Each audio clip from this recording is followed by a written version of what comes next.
আমি নিজের ভিডিওটা আপলোড দিছি রাত 2টা-2:30টার দিকে। তো ভাই এটাই একটা সন্তুষ্টি যে না আমি তো চেষ্টা করতেছি। হ্যালো, আসসালামু আলাইকুম। আশা করি সবাই ভালো আছেন। তো আমি আজকে একটু অসুস্থ এবং গতকালকে অসুস্থ ছিলাম কিন্তু সকালবেলা থেকে আরো একটু বেশি অসুস্থ হয়ে যাই। তাই ভিডিও ওইরকমভাবে বানাতে পারতেছি না। আজকে আমি ইম্পর্টেন্ট কিছু কথা বলবো। আশা করি শেষ পর্যন্ত সেগুলো শুনবেন এবং শুনে অবশ্যই উপকৃত হলে আমাকে জানাবেন। প্রথমে যে বিষয়টা সেটা হচ্ছে যে আপনারা জানেন যে আমি 2024 সাল থেকে এরকম ইংরেজিতে ভিডিও বানাই টুকটাক। আর বানায় আসতেছি কিন্তু মানে মাঝে মধ্যে ধরেন যে 1 সপ্তাহ খুব ভিডিও করলাম বা 15 দিন খুব ভিডিও করলাম, তারপরে 6 মাস আর ভিডিও নাই বা এরকম কিছু ভাই। আসলে এই জিনিসটা চোখে পড়ার মতো, এই বিষয়টা আমি বুঝতে পারছি এবং কালকে আমাদের এখানে কারেন্ট ছিল না এবং আমার মাথা ব্যথা করছিল, কিন্তু তবুও আমি চেষ্টা করলাম যে না ভিডিওটা আপলোড দিতে হবে। কারণ আমি একটা বিষয় জানি যে ভাই যখন কোনো কিছু নিজে অর্জন করতে চাবে অবশ্যই সেটা প্রতিনিয়ত করতে হবে। এখানে কোনো গ্যাপ আসার কোনো প্রশ্নই ওঠে না। যদি আসে তাহলে ওটা ওই পর্যন্ত। আমার মতে যেমন 7 দিন 10 দিন খুব ভিডিও করলাম, তারপরে মন মানসিকতা ওখান থেকে শেষ। ইংরেজি শিখতেও সেম, ইংরেজি হোক আর যাই হোক, যেটাই শিখতে চান আপনারা, যেটা শিখতে চান সেটা প্রতিনিয়ত 2 মিনিট হলেও 1 মিনিট হলেও করতে হবে। আপনি এখন অসুস্থ তাই বলে আজকে বাদই দিয়ে দিলেন, তাহলে আপনি আমার মধ্যে সেম কাহিনী করবেন যে এখন আজকে আমি অসুস্থ, আজকে ভিডিও করবো না বা এটা সেটা। তো গাইস এইরকমই বিষয়টা আমি বুঝতে পারছি এবং কালকে আমি নিজের ভিডিওটা আপলোড দিছি রাত 2টা-2:30টার দিকে। তো ভাই এটাই একটা সন্তুষ্টি যে না আমি তো চেষ্টা করতেছি।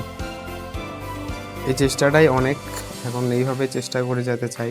তো আপনাদেরকে বলবো যে আপনারা যারা ইংরেজি শিখতে চান তারা যাতে প্রতিদিন প্র্যাকটিস করেন, 2 মিনিট হলেও প্র্যাকটিস করেন, তাহলে আশা করি ইনশাল্লাহ ভালো একটা ফল পাবেন। কিন্তু আমরা যা করি সেটা হচ্ছে 2 দিন প্র্যাকটিস করলাম, 1 ঘন্টা 2 ঘন্টা 5 ঘন্টা এরকম করে 7 দিন পরের পর নাই, তাহলে ভাই লাভ নাই। যদি আপনি ইংরেজিতে অনর্গল কথা বলতে চান অবশ্যই এটা প্র্যাকটিস করতে হবে। কারণ আমরা জানি যে আমরা ছোটোবেলা থেকে বাংলা শিখছি, বাংলা শেখার পিছনে আমাদের কিন্তু অনেক এফোর্ট আছে, কিন্তু আমরা সেটা অনুধাবনও করতে পারছি না। কারণ আমরা সবসময় মানে বাংলা শুনতে অভ্যস্ত, বাংলা কথা বলতে অভ্যস্ত হতে নিজে নিজে শিখছি, অতটা কিছু মনে হয় নাই, নিজের মনের ভাব প্রকাশ করার জন্য শিখছি। কিন্তু এখন যখন আপনি অন্য একটা ল্যাঙ্গুয়েজ শিখতে যাবেন তখন অবশ্যই আপনাকে কী করতে হবে, প্রতিনিয়ত প্র্যাকটিস করতে হবে। ছোটোবেলায় আপনাকে কেউ বলে নাই বা আপনি কথা বলা বাদ দেন নাই, ভুল হলেও বলছেন বা ঠিক হলেও বলছেন। আর একটা কথা মানে মা বাবা এরকম একটা কথা বললেই মা বাবা কতই না খুশি হয়েছে, এরকম স্যাটিসফ্যাকশন থাকতে হবে, তাইলেই সম্ভব। এবং আরেকটা কথা বলি, আজকের ভিডিওতে আরেকটা ব্যাপার শেয়ার করি, সেটা হচ্ছে আপনারা যদি ইংরেজি শিখতে চান এই যে ধারাবাহিকতাটাই মূল বিষয়। আপনাকে প্রতিদিন ইংরেজি প্র্যাকটিস করতেই হবে, মাস্ট। আর এটার জন্য স্টেপগুলো হচ্ছে শুরুতে আপনারা যখন জানেন না যে এটা আমি মা ডাকি, মানে আমার আম্মুকে আমি আম্মু ডাকি, তারপরে হচ্ছে টেবিল চেয়ার, এগুলো তো ধীরে ধীরে শিখছি। যখন আমি টেবিল চেয়ার শিখছি তারপরে আমি বলছি যে এটা টেবিলের উপর আমি বই খাতা কলম রাখি, ধীরে ধীরে শিখছি। যখন আমরা ভোকাবুলারি জানবো না তখন ভুলভালও একটা কোনো ওয়ার্ড বলতে পারবো না। সেহেতু আপনারা অবশ্যই সর্বপ্রথম ভোকাবুলারিগুলা একটু মানে মুখস্থ করবেন না, বোঝার চেষ্টা করবেন। মানে বিষয়টা হচ্ছে এমন, আমাদের মাথায় ইমাজিন মানে ব্রেনে অটোমেটিক ইমাজিন হয়, আমরা কিন্তু মুখস্থ করি না কোনো কিছু। যেমন আমরা শিখছি যে এটাকে টেবিল বলা হয়, আমাদের ব্রেন অটোমেটিক্যালি এটার ইমেজ তৈরি করে আমাদের দেখায় যে হ্যাঁ এটা টেবিল। আর আমরা কী করি যে বুক মানে বই, ছুঁই মানে গাছ, এটা মুখস্থ করে ভাই কোনো লাভ নাই। তো গাইস আপনাদেরকে কিন্তু বুঝতে হবে যে আমরা কিন্তু ছোটোবেলায় মুখস্থ করি না, আমরা কিন্তু বুঝতে শিখেছিলাম। দেখুন এখানে মনে করুন যে একটা বই, তাই না? কারণ যে আমি বুক মানে বই করি, কিন্তু কখনো চোখ দিয়ে বই দেখি নাই বা কোনটাকে বই বলা হয় এটা জানি না, তাইলে ভাই এটা আপনার রিয়েল লাইফ কনভারসেশনে কোনো হেল্পই করবে না। সেহেতু আপনারা চাইবেন যে সবসময় বুঝতে যে বুক, তাহলে এটাকে আমরা ইংরেজিতে বুক বলি।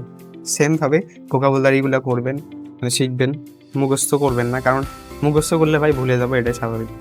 আর একটা বিষয়, প্রতিনিয়ত এগুলো রিভিশন দিতে হবে, কারণ ভাই নাইলে তো মনে থাকবে না। আমরা বাংলা দিয়ে কথা বলি, আমরা প্রতিনিয়ত এগুলো ব্যবহার করার জন্য আমাদের মনে ছিল। এখন আজকে কোনো ভোকাবুলারি জানলাম, পরে যা মনে নাও থাকতে পারে, স্বাভাবিক ব্যাপার। সো গাইস, এইরকম যে আপনারা মানে যেমন আমরা উদাহরণ তো অনেক দিলাম, যে এই যে আগে বুঝতে শিখুন যে কী বোঝাচ্ছে আর কি। এই যে এখানে গাছ, এই গাছটাকে ইংরেজিতে বলা হয় ট্রি। বুঝতে শিখুন যে গাছ মানে ট্রি মানে গাছ, ট্রি মানে গাছ, এগুলো মুখস্থ করে যাবে না ভাই। তারপরে যে বিষয়টা, ভুলভাল হলেও আপনারা বলেন, ইংরেজিতে বলেন। যেমন যে আমি পারি না, কিন্তু আমি চেষ্টা তো করতেছি। আর এমনিই ছোটোবেলায় ভুল করতে করতে আমরা শিখছি, কিন্তু আমরা সচরাচর যেটা করি, আমরা নিজেরা মানে লজ্জা পাই কথা বলতে। আমিও সেম, কিন্তু ভাই আমি চেষ্টা করতেছি উন্নতি করার। আমি যে খুব ভালো পাই এমন কোনো বিষয় না, আমিও চেষ্টা করতেছি এবং আমারও অনেক দুর্বলতা আছে। তবে আমি এই বিষয়গুলো এতদিন যাবৎ অনুধাবন করতে পারছি, তাই আপনাদের সাথে শেয়ার করতে চাইলাম আর শেয়ার করলামও। তো ভাই তারপরে হচ্ছে ভুলভাল হলেও কিছু একটা বলুন। ছোট বাচ্চারা কিন্তু এই যে শুরুতে, যেমন আমার হচ্ছে ভাইয়া ছিল, মানে রানা ভাইয়া, এখন সবাই নানা করে ডাকতো। তাই বলে কি সে বাদ দিয়ে দিছে যে ভুল করছে লজ্জা পাইছিল? কেউ লজ্জা পায়নি, নানা নানা করতে করতে রানা শিখে গেছে। সেই রকমই বিষয়টা, যে ভুল করতে হবে, সেই ভুল থেকে শিখতে হবে। শুধু ভুলই করে দেবেন তা না, ভুলটা বুঝতে হবে। তারপরে কোনো লজ্জা করা যাবে না, ভুলভাল হলেও ইংরেজি বলেন, তাহলে আপনার জড়তাটা কাটবে। আর বেশি বেশি শোনার প্র্যাকটিস করতে হবে, কারণ কেন, আমরা বাংলা শুনতে শুনতেই কিন্তু এগুলো অনুধাবন করছি, শুনছি প্লাস দেখছি, শুনছি প্লাস দেখছি। যখন আমরা এগুলো বেশি বেশি ইংরেজি শুনবো, দেখবো, তখন আমরা কিন্তু আমাদের ব্রেন অটোমেটিক্যালি ক্যাচ করবে। মানে আমাদের নিজে ফোর্স করতে হবে না ওটা বুঝতে বা বলতে, ব্রেন অটোমেটিক এটা করে। আমি যখন এখন বাংলায় কথা বলছি, আমি কিন্তু অতটা ভাবছি না, আমি যা মাথায় আসছে সরাসরি বলে দিচ্ছি। সেম জিনিস যখন আপনি অনেক বেশি প্র্যাকটিস করবেন, অনেক বেশি বলতে প্রতিনিয়ত প্র্যাকটিস করবেন, একটা পর্যায়ে গিয়ে এটা দেখতে পারবেন। শুরুতে দেখতে পাবেন না, যে তাই বলে হতাশ হবেন এমনটা না। শুরুতে দেখতে পাবেন না, আপনারা কিছু সময় গেলেই এটা দেখতে পারবেন। তারপরে যে কাজটা করতে হবে সেটা হচ্ছে যে আপনার স্পিকিং প্র্যাকটিস করতে হবে ভাই। এখন যে বর্তমান সময় ভাই, এই সময়ের মধ্যে মানে কোনো কিছুই মনে করেন যে অসাধ্য না, মানে হাতের নাগালে সব, ইন্টারনেটে ঢুকলে আপনারা সব পাই যাবেন। আপনারা মনে করেন যে ইন্টারনেটে গেলেন, যেমন এখন এআই আছে, এআইয়ের সাথে আপনারা কনভারসেশন করতে পারেন, ভয়েস কলে, জেমিনাই, চ্যাটজিপিটি, এদের সাথে। তো ওরা আপনাকে অবশ্যই হেল্প করবে। আপনি বাংলা দিয়ে বললে ওরা বুঝবে, ইংরেজিতে যখন আপনি ওদের কাছে যাবেন এবং একটা মানে প্রতিদিন 2-1টা করে ওয়ার্ড শিখবেন, প্লাস ওগুলো কেমনে আমরা রিয়েল লাইফে ইউজ করবো সেগুলো শিখতে পারবেন। আর এআইকে বলে দিবেন অবশ্যই যে যদি আপনার কোনো ভুল হয়, সাথে সাথে যেন ধরায় সঠিকটা বলে দেয়। এমনি করলে আপনার অনেকটা উন্নতি হবে। আর এই যে পার্টনার নাই বা প্র্যাকটিস করার মধ্যে কেউ নাই, এই সমস্যাটা দূর হয়ে যাবে।